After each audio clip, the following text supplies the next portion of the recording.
किती सुंदर दिसताय तुम्ही. खरं सांगू, लग्नाच्या दिवशी जसं नवरदेव होऊन दिसत होता आज तसंच दिसताय.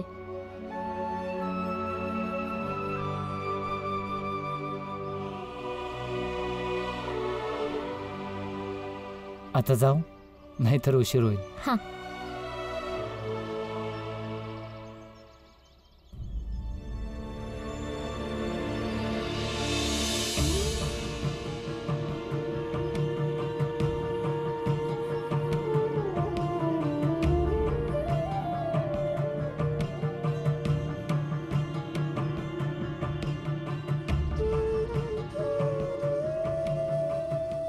मी आनंद दादाला नाही थांबवू शकलो रमा. अरे आनंद,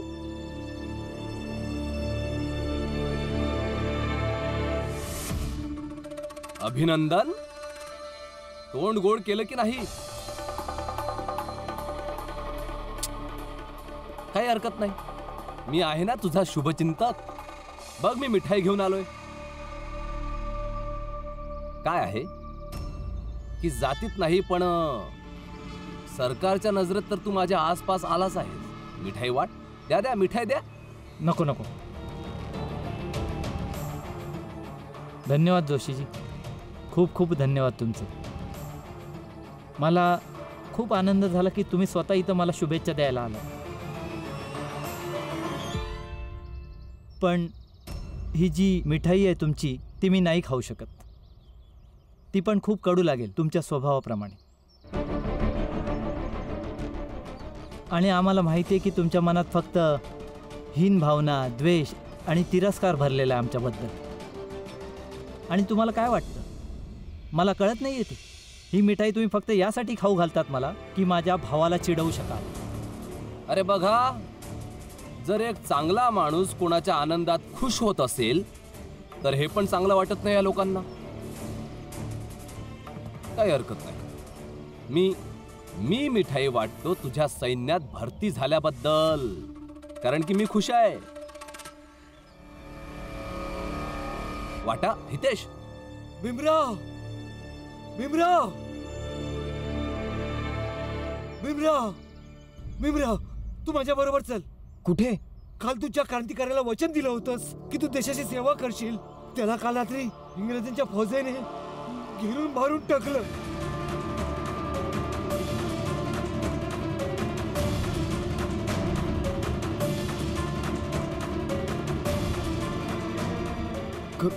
काय काय?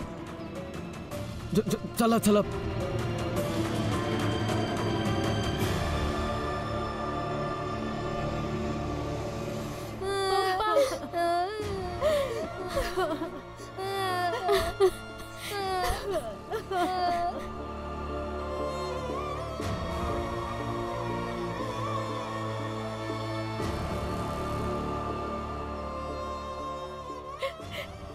रडू नको बाळा, तुझे वडील शहीद झाले आहेत देशाच्या स्वातंत्र्याची लढाई लढता लढता. पप्पा, इंग्रज सैनिकांची गोळी हसत हसत खाल्ली त्यांनी.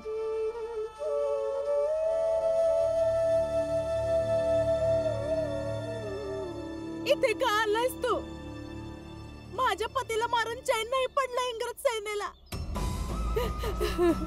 आता आम्हाला पण मारायला आला आहेस. जायत ना.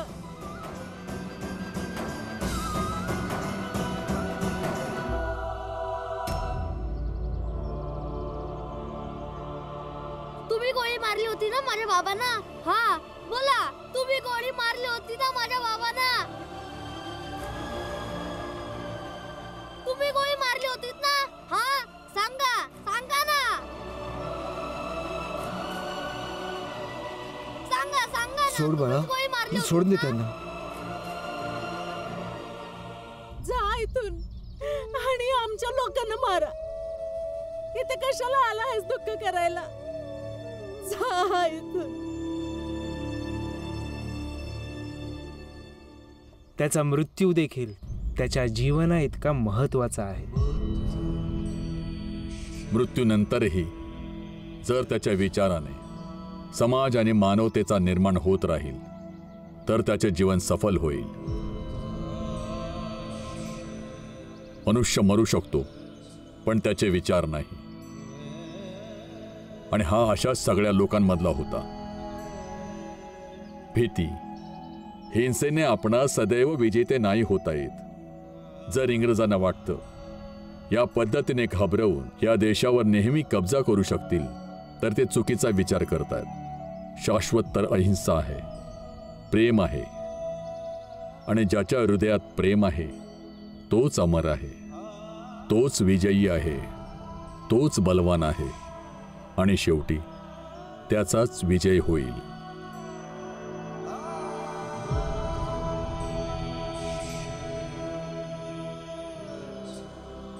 मृत्यूनंतरही जर त्याच्या विचाराने समाज आणि मानवतेचा निर्माण होत राहील तर त्याचे जीवन सफल होईल. मनुष्य मरू शकतो पण त्याचे विचार नाही मरू शकत. तुम्ही गोळी मारली होती ना? हा बोला. जा इथून आणि आमच्या लोकांना मारा. इथे कशाला आला आहेस दुःख करायला?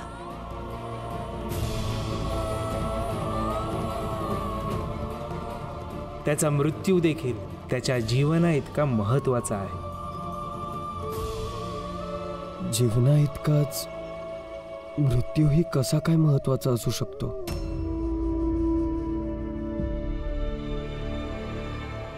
इथे का आलास तू? माझ्या पतीला मारून चैन नाही पडला इंग्रज सैन्याला. आता आम्हाला पण मारायला आला आहेस. तुम्ही गोळी मारली होती ना माझ्या बाबांना? हा बोला. तुम्ही गोळी मारली होती ना माझ्या बाबांना? भीम, तू यावेळी इथे? गुरुजी, ठीक तर आहे ना? हो, पण मी खूप अस्वस्थ आहे. मला तुम्हाला काही विचारायचंय. काय बाबा हे भीम, काय झालं? गुरुजी, आजपर्यंत ज्यांनी ज्यांनी मला काही समजावलंय ते जीवन सार्थकी करण्याची गोष्ट करत होते.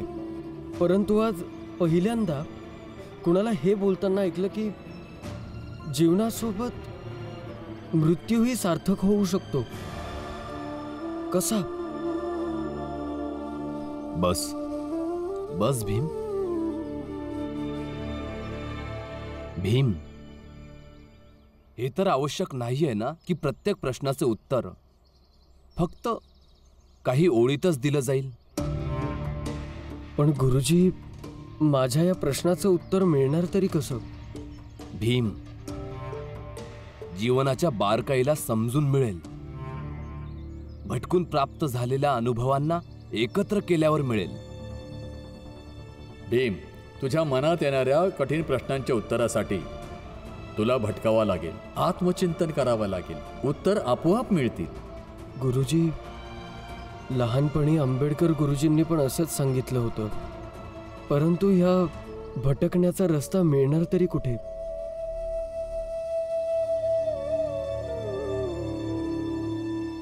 चल. कुठे? चल तर खरं.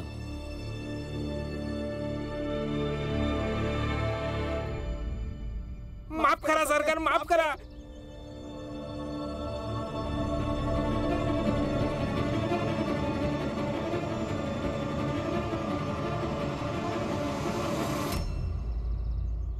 आत्या, जोपर्यंत त्या क्रांतिकार्याचं प्रेत होतं तोपर्यंत ते होते, पण त्यानंतर तिथून कुठं गेले काय माहिती. रमा, चिंता करू नकोस. नोकरी शोधायला गेला असेल, येईल तो. पण रमा, तू काळजी करून काय होणार आहे? नशिबाची गोष्ट आहे ना. जसं माझा नवरा सैन्यात भरती झालाय आणि तुझा नवरा चप्पल झिजवत फिरतोय. लक्ष्मी, कुठल्या गोष्टीवर खुश होणं, कुठल्या गोष्टीवर गर्व करणं चांगलं आहे, पण कोणाच्या अशा परिस्थितीत इज्जत काढणं चुकीचं आहे. आत्या, आता ह्या घरात मी आणि आई नेहमी चुकीच्याच असतो. तुझ्या या सगळ्या गोष्टी ऐकून वाटतं की तुझं जिजाबाईसोबत जास्त राहणं चांगलं नाही आहे. तुम्ही काय झालं? काय काय झालंय? इतक्या लवकर तिथून का आले? काही नाही, नाही करायची मला ही नोकरी. काय बोलताय तुम्ही? किती मुश्किलीने नोकरी मिळाली होती. काय येडेपणा आहे हा? काय झालं सांगा ना. तुला समजणार नाहीये. तुला जो विचार करायचा तो कर, मला नाही करायची नोकरी. आई, बाबा, आई. काय झालं पोरी, का ओरडतेस? बाबा समजावा नाही यांना. किती वायफळ गोष्टी करतात हे. काय? नीट सांग काय झालं ते, कोड्यात नको बोलू. आई ते म्हणतात की नोकरी नाही करणार.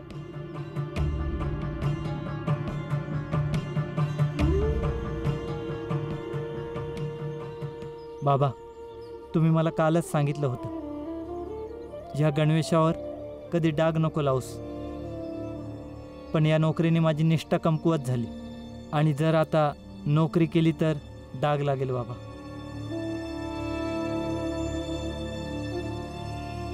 या कसल्या वायफळ गोष्टीत अडकलाय तुम्ही? बाबांनी पण नोकरी केली, त्यांच्या नोकरीवर तर डाग नाही लागला. लक्ष्मी, जा पोरा, हा गणवेश आदरपूर्वक त्यांना परत देऊन ये. जर तुझ्या मनात नसेल तर. बाबा हे काय बोलताय तुम्ही? लक्ष्मी, व्यवस्थित बोल दादांशी.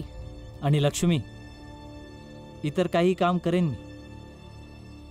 आता यापुढे मला कुठल्याही लहान पोराकडून हे ऐकायचं नाहीये की माझ्यामुळे त्यांचं आयुष्य उद्ध्वस्त झालं.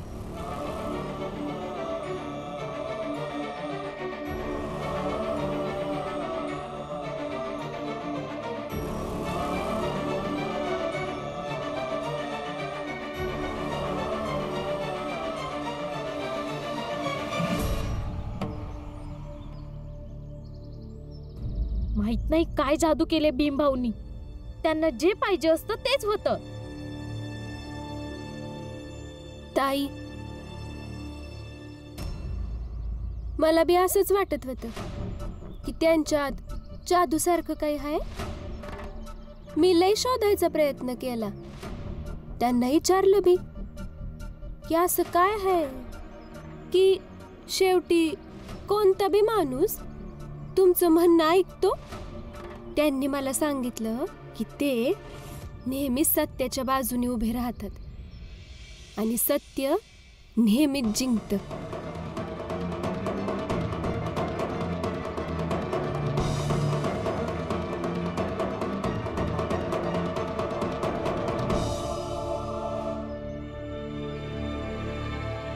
गुरुजी, कुठे घेऊन जाताय तुम्ही? तू चल तर खरं, चल ये.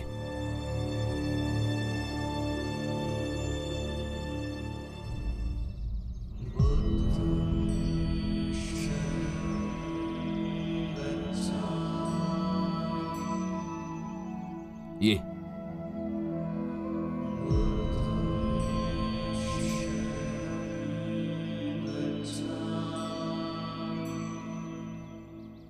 गुरुजी, यांनीच तर सांगितलं होतं आणि ते मी ऐकलं होतं.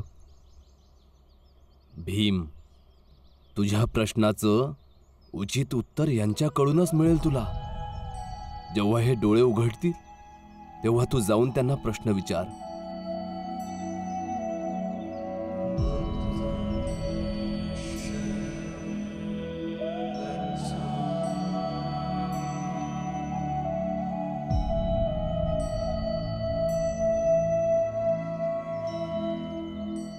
मला आपल्याला काही विचारायचंय. विचारा. मृत्यू जीवनापेक्षाही सार्थक कसा होऊ शकतो? प्रतीक्षा करा. जेव्हा योग्य वेळ येईल तुमच्या प्रश्नांची उत्तरही मिळतील. या, बसा.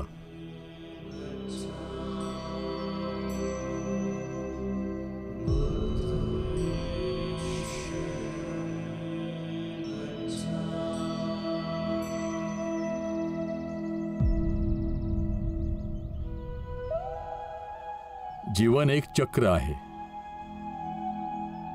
जो जन्म आणि मृत्यूने पूर्ण होतो.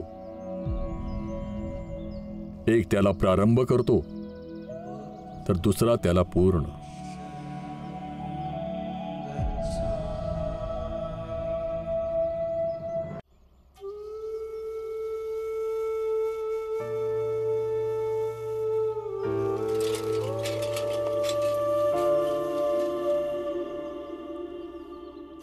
रमा बाळा, काहीच समजत नाहीये या फुलियाजींना कसं शांत करू. काल रात्रीपासून सतत रडतातच आहेत. जर अशात रडत राहिल्या तर त्यांची नक्कीच तब्येत बिघडेल.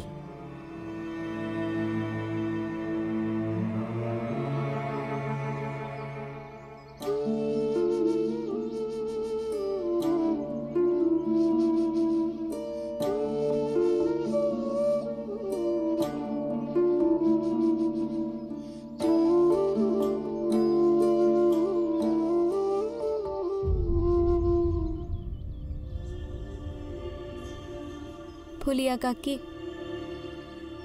ह्या पुस्तकात लिहिलंय की माणूस कशा परिस्थितीत कशी प्रतिक्रिया देत होते. त्यावरूनच ठरतं की त्या परिस्थितीत माणूस जिंकल का हरते. म्हणूनच काकी, तुमच्यासोबत जे होतंय ना, त्या परिस्थितीमध्ये तुम्ही स्वतःला सांभाळा, असं तुटून नका जाऊ. तुमच्या रडण्याने जोखू काका आणि नूतनला काय बी फरक नाही पडत.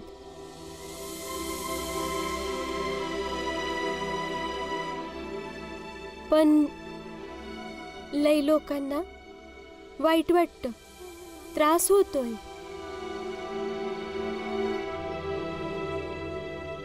हे समद पुस्तकात लिहिलंय.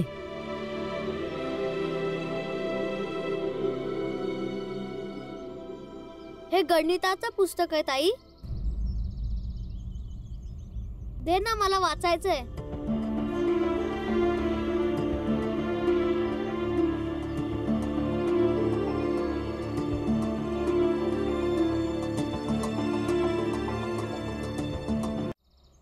पुस्तकात लिहिलंय.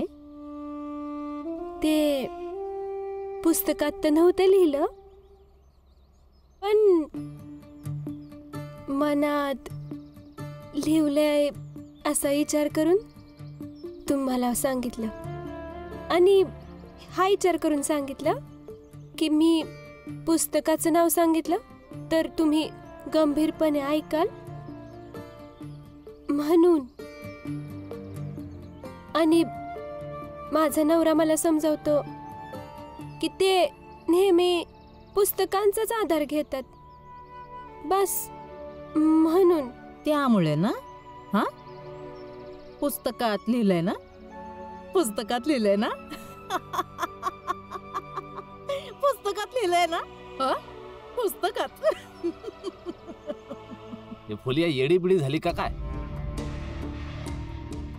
दुकानातून काढून टाकलं, तिची कमाई संपली. बिचारीला झटके लागत असतील.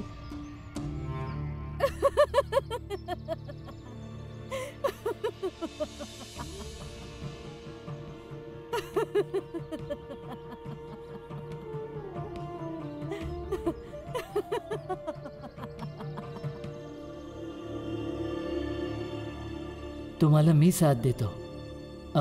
मला चहा बनवायचा खूप चांगला अनुभव आहे. आपण दोघे मिळून चहाचं दुकान उघडू. मी चहा बनवत जाईन आणि दुकान सांभाळणं तुम्हाला येतच. मंगेशजी, तुम्ही काही काम सुरू करण्याबद्दल बोलत होतात ना? हो, मी तर केव्हापासून बोलतोय तुम्हाला.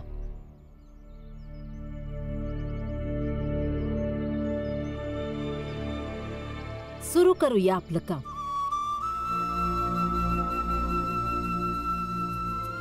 खरंच की पुस्तकांच्या नावानेच काम होते. माणूस माणसापेक्षा जास्त पुस्तकांवर भरोसा करतोय.